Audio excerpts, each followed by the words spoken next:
Shri Radhe Radhe.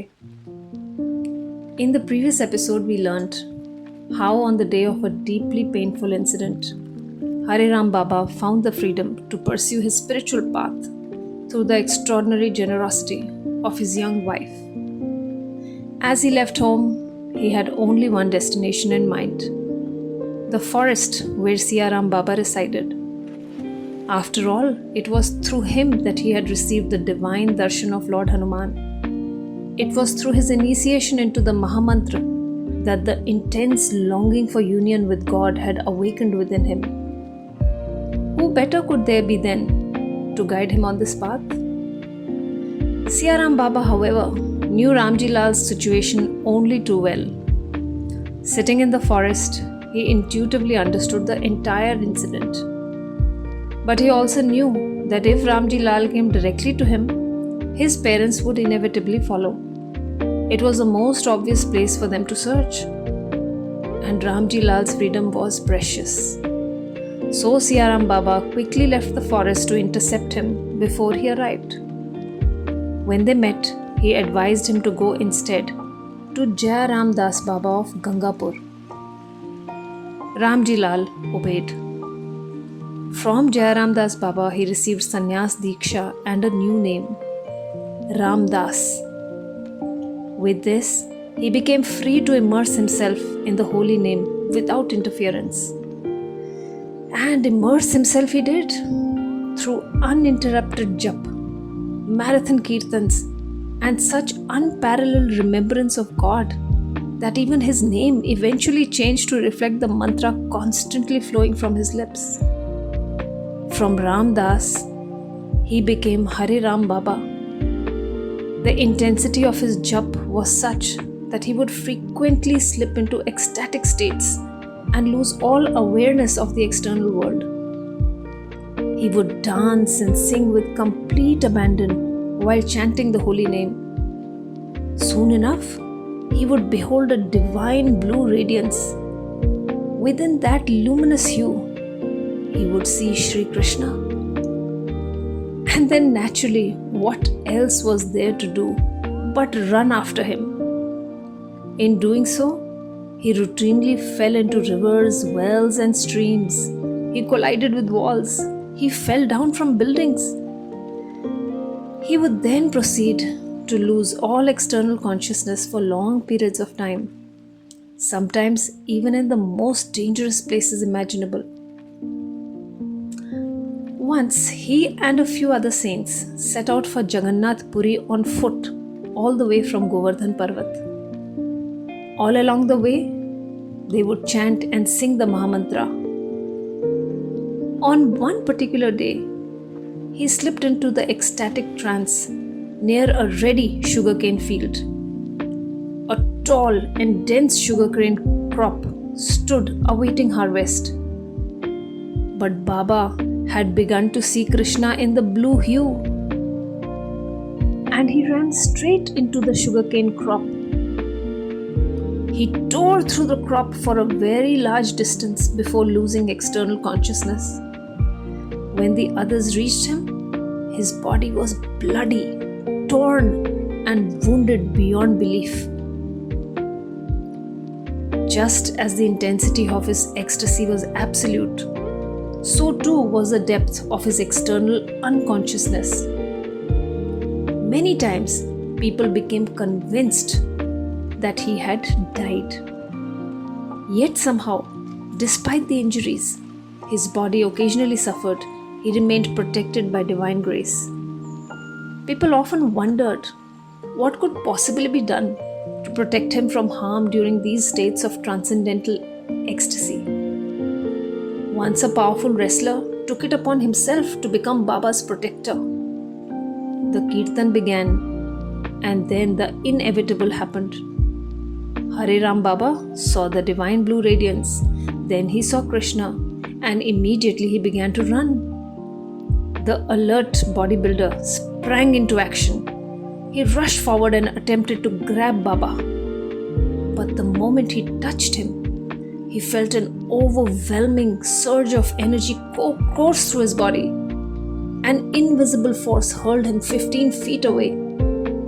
The man landed stunned and bewildered.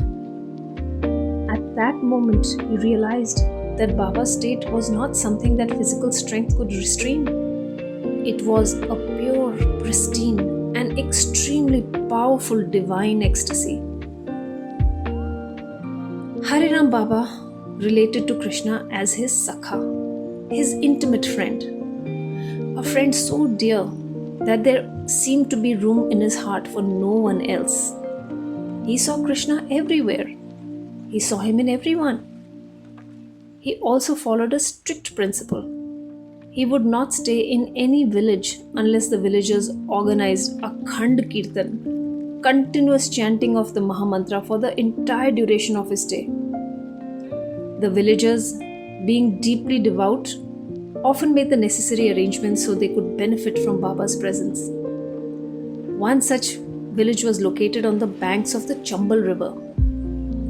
There, Baba stayed for 4 months. One day, as was his daily practice, he went to the river for a bath.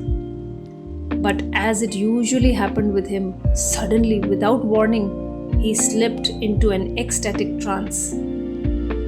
As he gazed upon the waters of the Chambal, he saw the familiar blue hue and the vision of Shyam Sundar. Without hesitation, he plunged into the river to meet him. And there, well, he drowned. When he failed to appear for Kirtan, concern quickly spread. People searched everywhere. Eventually, they reached the river bank. There they found his water pot, wooden sandals, and gamcha. Their worst fears seemed confirmed. The Chambal was notorious for its crocodiles. The likelihood of recovering his body appeared slim. A large net was brought, and after considerable effort, they eventually succeeded in retrieving what appeared to be Baba's lifeless body from the river. A deep gloom descended upon the village. As word spread, preparations began for the final rites of the great saint. At the very same time, some distance away in Kota, Baba's disciple Dwaraka Lal Dubey, a judge in the district court, was performing his jap during Brahma Muhurat. While chanting, he suddenly drifted into sleep and experienced a vivid dream. Sri Krishna himself appeared before him and informed him that Hariram Baba had given up his body and was presently with him. However, it had been decided that Baba would return, for his work on earth was not yet complete. Dwaraka Lal was therefore instructed to go immediately and prevent the cremation. Without a moment's hesitation or even the slightest doubt, he set out for Chambal accompanied by several policemen. By the time he arrived, Baba's body had already been placed upon the funeral pyre. The pyre was just about to be lit. Dwaraka Lal rushed forward and forcibly stopped the cremation despite strong opposition. Thereafter, he persuaded the villagers to allow him to take the body home. His own family, though, was horrified. A dead body inside the house? So what if it belonged to his guru? But Dwaraka Lal paid no attention to their objections. He firmly declared that the body would be cremated only if it began to decay. Then he carefully placed it in a room. A lamp was lit beside it. A tulsi plant was placed nearby. Then Dwaraka Lal sat down, began his jap, and waited. And waited. And waited. Baba finally returned to consciousness only the following day. A full 48 hours had passed since he had left his body. Now, seeing Dwaraka Lal seated beside him, Hariram Baba was excited to share his experiences. He narrated everything that had transpired after he had left his body. According to Baba, the divine attendants of Thakurji had arrived in a celestial vehicle to escort him to the Lord's abode. He described the beauty of Saket in remarkable detail There he met Hanumanji, who personally took him to the presence of Sri Sitaram. But Sri Ram simply smiled and told him that his work on earth was not yet complete and that he would have to return. It was a mesmerizing account, and Dwaraka Lal felt immensely blessed to hear it directly from his Guru. Thereafter, it was Dwaraka Lal's turn. He informed Baba of everything that had occurred during his absence. Baba was deeply pleased that his disciple had obeyed the divine instructions so faithfully, even in the face of intense opposition. As a result, he invited him to ask for a boon. For Dwaraka Lal, the return of his Guru was already the greatest blessing imaginable. Yet, he did not hesitate to ask for something that every devotee longs for, the highest treasure on the path of bhakti: divine love. He expressed a desire to leave this world while singing and dancing for the pleasure of his Lord. Baba said Evamastu with love. After this incident, Dwaraka Lal became increasingly inward. He spent more and more time absorbed in contemplation of Krishna. He would even tie ghungroos around his ankles and dance in devotion while singing for the Lord. Gradually, he lost all concern for social identity, status, and public opinion. All that remained within him was Krishna.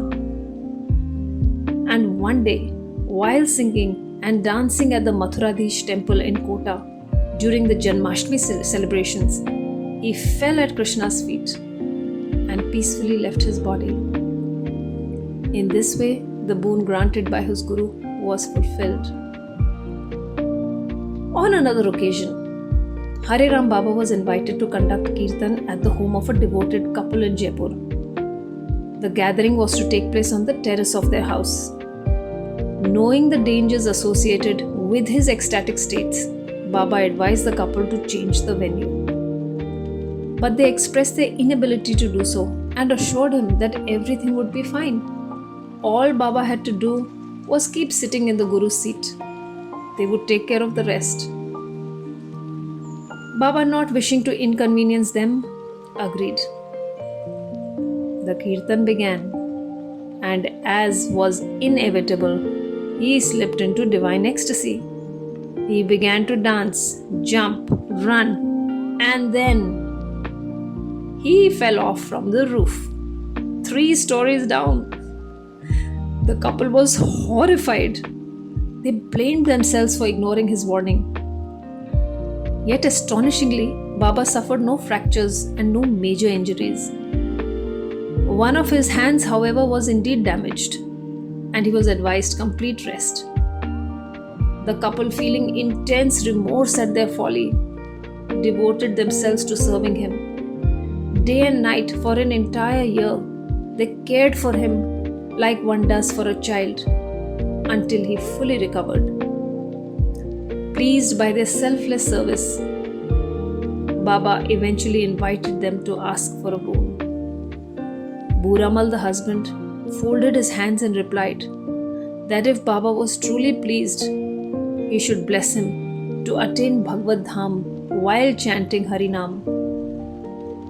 Hare Ram Baba smiled and said, "Why just you, Buramal? This wife of yours too will." Sometime later, Baba was staying at Galta in the company of other saints. One day, while engaged in bhajan, he suddenly stood up and exclaimed, "Buramal, my son, have a good journey. Please convey my salutations to Sitaramji." And then he sat down and started his japa again. The saints were puzzled. They asked him for the reason for such unusual behavior. Baba calmly explained that Buramal and his wife had just left their bodies together while engaged in jap. A divine vehicle had arrived to take them to the abode of Sri Sitaram. On their way, they had paused briefly to offer their respects to him. About an hour later, news arrived through ordinary means confirming the couple's passing. On yet another occasion, Hariram Baba was watching a performance of Krishna Leela. The scene being enacted depicted Mother Yashoda's anguish when Krishna failed to return during the Kaliya Daman pastime. The actor portraying Mother Yashoda cried out in separation and distress. Those cries pierced Baba's heart. Unable to bear her sorrow, he began weeping even louder than the actor herself. Then again, when the Leela of Maharas was being enacted, the gopis began to bemoan the disappearance of Krishna. Baba could not bear their sorrow either. He began grieving from the core of his being, loudly and from the depth of his heart. Soon afterward, he lost external consciousness. When he did not come to his senses for a long time, people all assumed that he had died. Talks of preparing for his cremation began. Fortunately, another exalted saint, Ganesh Das Ji, was present. Familiar with Baba's ecstatic states, he prevented anyone from touching him. He firmly declared that no funeral rites would be performed until Baba's body actually began to decompose. The next day, till the Leela resumed, Baba still remained dead to the world. But this time, the mood of the performance was joyful. And as happier scenes unfolded, Hariram Baba suddenly regained consciousness and arose, chanting the Mahamantra. But perhaps the most amusing incident of all occurred while he was attending a Ram Leela in Banaras. The scene being enacted that evening was the abduction of Sita Mata by Ravan. For most people, it was simply a dramatic performance. For Hariram Baba, it was happening in real time. The moment Ravan appeared and seized Sita Mata, Baba could not bear it. Without a second thought, he leapt onto the stage to protect her from the evil man. Before anyone understood what was happening, he grabbed the actor playing Ravan, lifted him bodily into the air and flung him to the ground. Then, with complete conviction that he was doing the right thing, he began raining blows upon the unfortunate actor. The audience sat frozen in stunned silence. They knew what a great saint he was, and so no one knew quite what to do. And before anyone could even think of intervening, Baba had slipped into divine ecstasy and lost all external consciousness. The Ram Leela had to be suspended for the evening. They say fortunate are those whom a saint chooses to reprimand. Perhaps on that day, the actor portraying Ravan really lucked out with the sound pounding that Baba delivered. And perhaps that is what made Hariram Baba so remarkable. For most people, the divine pastimes of Sri Ram and Sri Krishna are sacred stories to be remembered. For him, they had become a living reality. When Mother Yashoda cried, he cried. When Sita Mata was being taken away, he rushed to defend her. When he caught a glimpse of Shyam Sundar, he forgot the world and ran after him without a care. Again and again, his life revealed a heart that no longer belonged to ordinary reality, but had become completely absorbed in the presence of the divine. Yet these extraordinary incidents are only the beginning. In the episodes ahead, we will encounter even more astonishing events from the life of this saint, whose entire existence revolved around the holy name. Until next time, may the Lord bless us with hearts so filled with love that, like Sant Hariram Baba, his divine pastimes become more real to us than the world itself. Shri Radhe Radhe.